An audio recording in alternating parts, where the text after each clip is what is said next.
Patawarin niyo po ako, Padre. Sara, kumusta? Kumusta naman si Isaac? Sa bahay po siya. Nagpapahinga. Mabuti naman.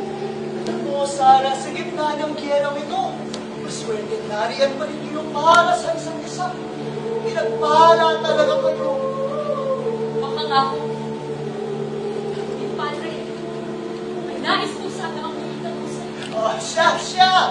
Pero, Sara, alalahanin natin na hindi naman kasalanan ang hindi pagsisimba araw-araw. Padre, naginig. Ano po ang kaya ninyong gawin para sa pananampalataya ng mga Kahit ano.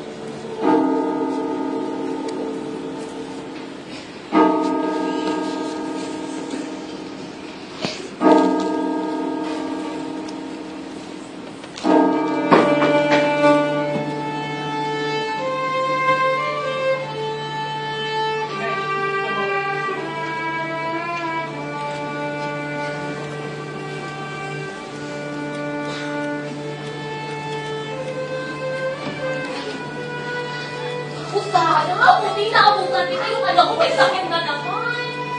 Buti bumating na. Anak. Kaunting sinat lang naman. Kaunting pahinga lang at gagaling din siya. Sandali lang. Isa anak.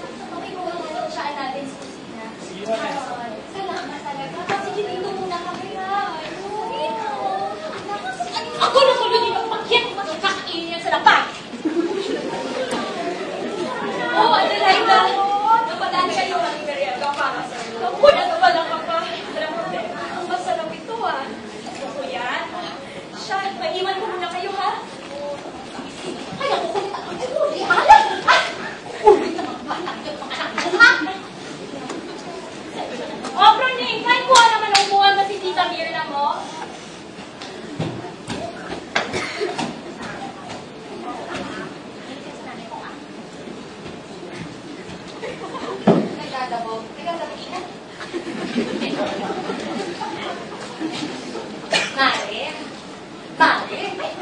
Nakakatawa sa puso mo ginamit mo. Biruhin mo na piniro na si Sarah bilang nurse. Pero ikaw tumutulong pa rin. Hindi na lang masipag. Ay, naku ba? Tinutukoy mo ba si Mateo? Sorry, Wally! Yung ano nangyari ko? Bakit mo na kipagtalo? Kipagtalo? Nakakahiya naman. Ano mo na nakikipipeka sa kanya? Di ba? Matuga, di ba? Ngayon? Paano sila mabubuhay ang beka? Hindi na dapat ka matuga. Tuma! Tumigil kayo dyan! Mare, ngayon kung kailan may digma ang nag-aganap. Kailan na ba tayo maabutan ng iba? Naku, Mare! Naabutan na tayo!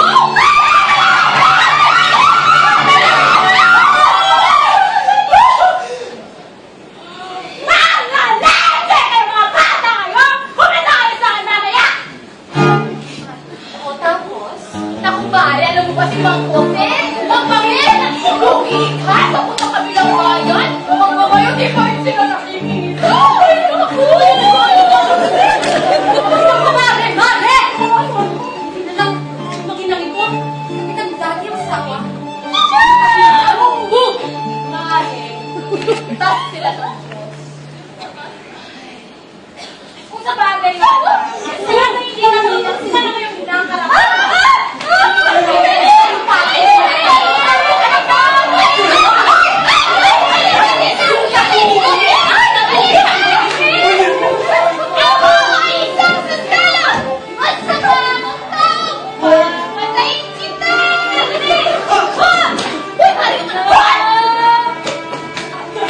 Pasensya na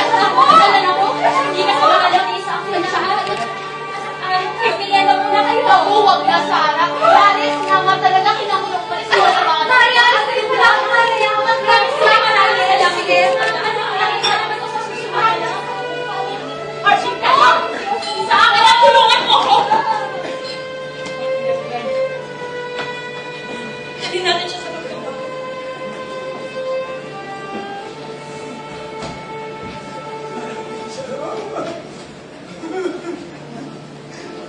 Maraming salamat, Sarah. Magpahinga mo muna ka na.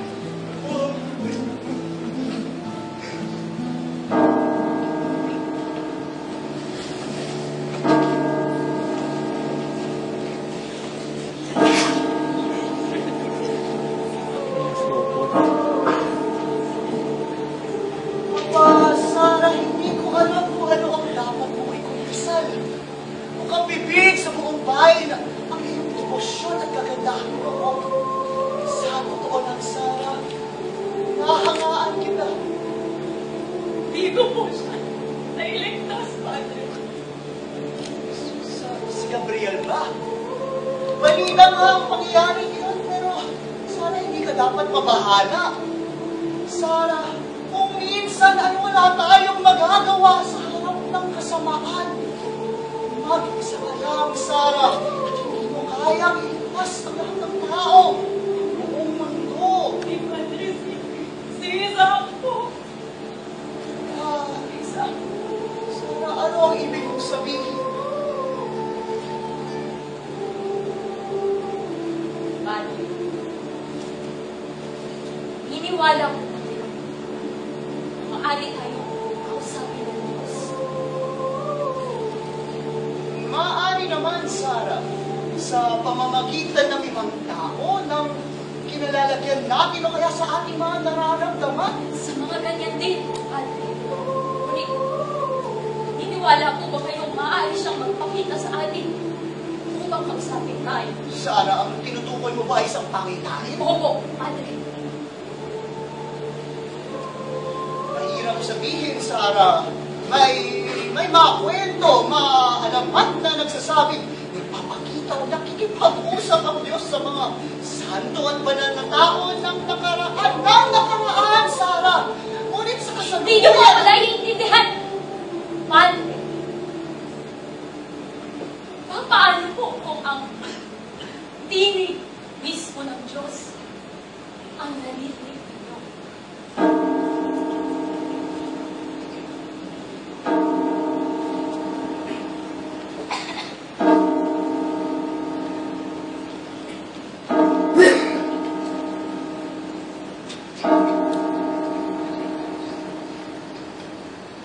Ibigay ko din naman sana yung mga napamili ko. Bakit pa kailangang mandahas? Hindi naman natakabi ka na. Pasensya po, Nay. May bibigay ko po yung dala ko kanina. Paano ka, anak? Wala lang po ito. Nadapa lang po ako. Magsabi ka ng totoo. Masyadong nalinis ang sugat na yan. Gawa ng kutsilyo o labaha. May iba ka pa bang sugat? Pasensya na po, Nay. Wala na po kasi siyang may pakain sa kanyang mga anak. Ihabot ko na din sana. Kaso hindi siya nakapag-antay. Yan. Nay, pasensya na po talaga. Ngayon, maunawaan ko po na walang ibang dulot ang gera, kundi karahasan. Hindi bale. Basta't narito ka.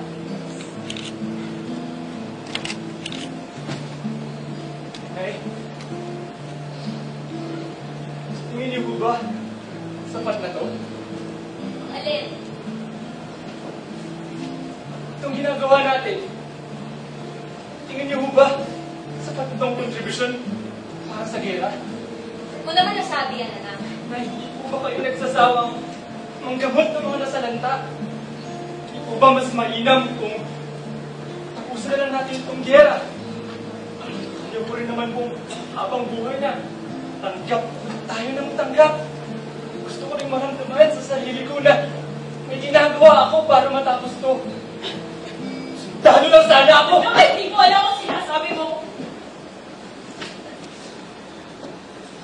Nay, ba't niyo ako pinipigilan?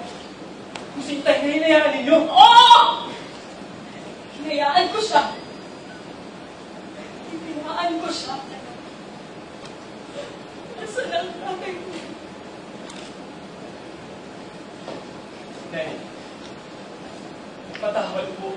Hindi ko ibig Alam sabihin. ko, Isaac, mahal na mahal kita, anak. Hindi ko lang kaya pumunta ka rin sa akin. Pero Nay, mahal na mahal din kita. Huwag tatanggol kita mula sa kahit ano. Hindi kita papabayaan. Isaac, Pero Nay, ako rin po nasasaktan. Nasasaktan ako na habang ligtas ako rito ay napakaraming lumulusong sa gera para makamit ng kapayapaan. Kapayapaang magwawakas sa lahat ng pagdurusa. at matatapos din ang digmaang ito, anak. Nasa kamay ng Diyos ang lahat. Siya ang bahala. Hindi niya tayo pababayaan. Kaya dapat lang natin pagdin ang tungkuling ibinigay niya sa atin. Ang tumulong sa atin, mga kababayan. Pero bakit tayo magnanangang magantay na lamang kung may magagawa tayo para matapos ang gera? Pero sige, sabihin natin matatapos ang gera sa lalong madaling panahon. Taas loob ko bang masasabing nagtaya ko ng buhay? Nagbuwis ng pawis at dugo para maging karapat-dapat sa biyahe ng kapayapaan? Pinagpala ka, anak, sa iyong tapang at pagmamalasakit. Pero hindi ganun kasi. Pero Nay, walang komplikado sa kagustuhang tumulong. Napakadaling sabihin, tutulong ka lang! Magbibigay luna sa nagturo mo sa text at may sakit. Pero alam mo bang napakadaling magpadala sa galit at buhay? Anak, walang nagtatagumpay sa digmaan, lahat biktima!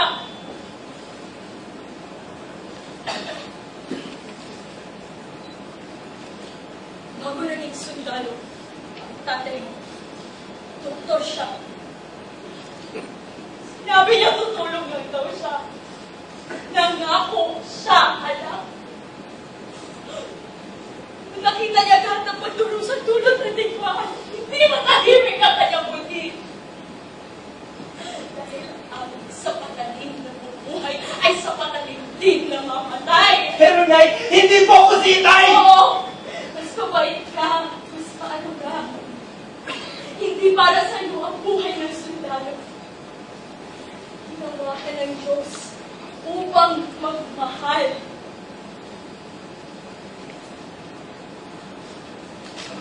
Hindi ko po alam kung sapat sa akin yun.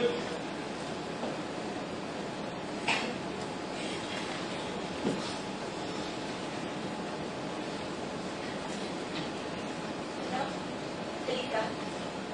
Ipagdasal na lang natin ang sakit.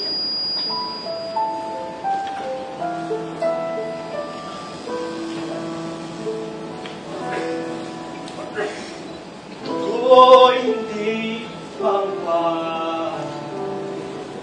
Kana habang may taba na malayang sumusukan. Umiimbing ka. Magdamag sa payapa ang lupa. Kapag gabi, tahimik ang digmaan.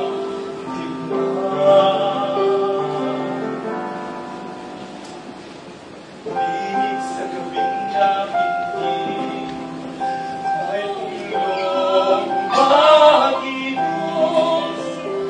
Sa ibang ngayon, may linig ang digmaan.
aking sasabihin. Noong baguhan pa lang ako, may nakilala akong binata, si Stephen. Puno siya ng pananampalataya, ng pag-ibig. Nakita mo sa kanyang mga mata ang liwanag ng kanyang kaluluwa. Isang araw, pinuntahan niya ako. Marisa, hindi magkamayaw. Ano? Nag-away daw kasi sila ng kanyang ama. Pinagtapat daw niya kasi gusto niyang magpari. Pero ayaw nitong makinig. Magserang daw. Sinabi ko kay Stephen, may plano ang Diyos para sa lahat. Para sa Kanya. Ang obligasyon natin, tuklasin at tuparin ang mga planong ito. Umalis siyang panatag ang loob. Pero, isang araw, may lumumpisan. Anya, patawarin ninyo ako. Padre, pagkat ako'y nagkasala, gusto kong umatay. Gusto kong umatay ng pare.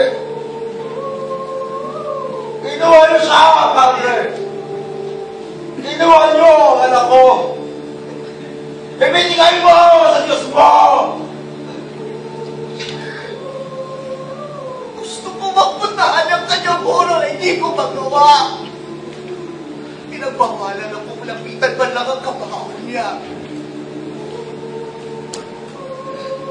Nasiraan ng bait si Stephen. Nakalinig daw siya ng mga boses tulad mo, Sarah. Boses na nagsabing, bumalik na lang sa kanyang amang may kapal. Pero paano na ang kanyang tunay na ama, ang kanyang pamilya? Hindi mo kasalanan, Padre. Ang araw ko may pinagdarasal ang kaluluwa niya. Ang kaluluwa ko. Binigay lamang ang lahat maaaring gawin ng hinanagbigay. Anumang oras. Maging ang sarili mong anak. Sarah, anong ibig mong sabihin? Biyaya ng Diyos sa magulang ang isang anak. Hindi ko pag-aari ang anak mo, Padre. Sisa. Sarah, anong ibig mong sabihin?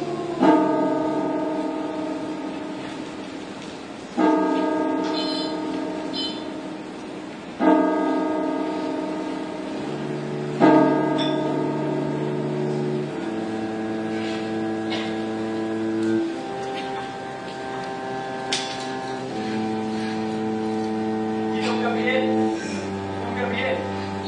Sabi niyo ho. Salamat, Isa. Maraming salamat. Wala ka naman ho. Napakabuti yan talagang mag-ina. Ibihira yun. Nararapat lang ho, lalo na sa panahon ngayon. Ano bang meron ngayon? Tigmaan.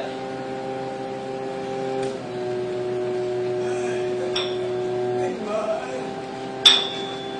Kagaya na lamang ng lahat ng mga nagtaang tigmaan. Alam mo ba, sundalo ako noon. Talaga ho? Mahigit. 20 taon na ang nakalipas. Ano ho ang pakiramdam Ano? ng pagiging sundalo?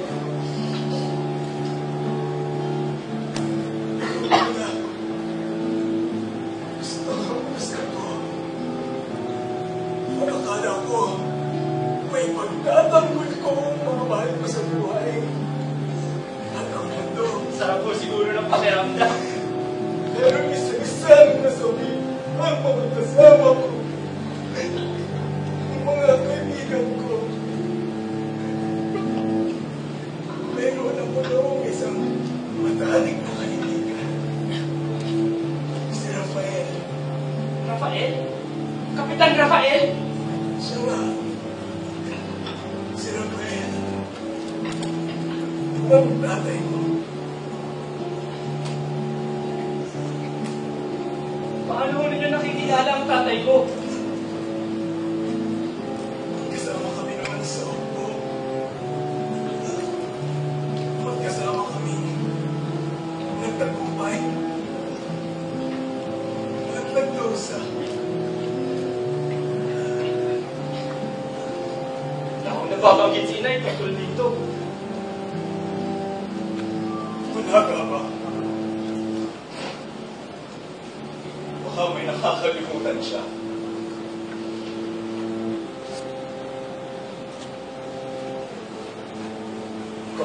Kamukha mo talaga siya. Sino ho? Ang tatay mo. Sarah! Kunin mo ang iyong anak! Ang bukong na anak mo! Nakatakot ako! Dalhin mo siya sa lugar na itutukoy ko! Hindi ko alam kung tayo. Doon! Maganda! Anak ko siya! Ihalin siya sa Panginoon! Hindi mo masapat! Ang Panginoon ang nagbigay! At ang Panginoon ang nag-aayos! Purihin ang pangalan ng Panginoon.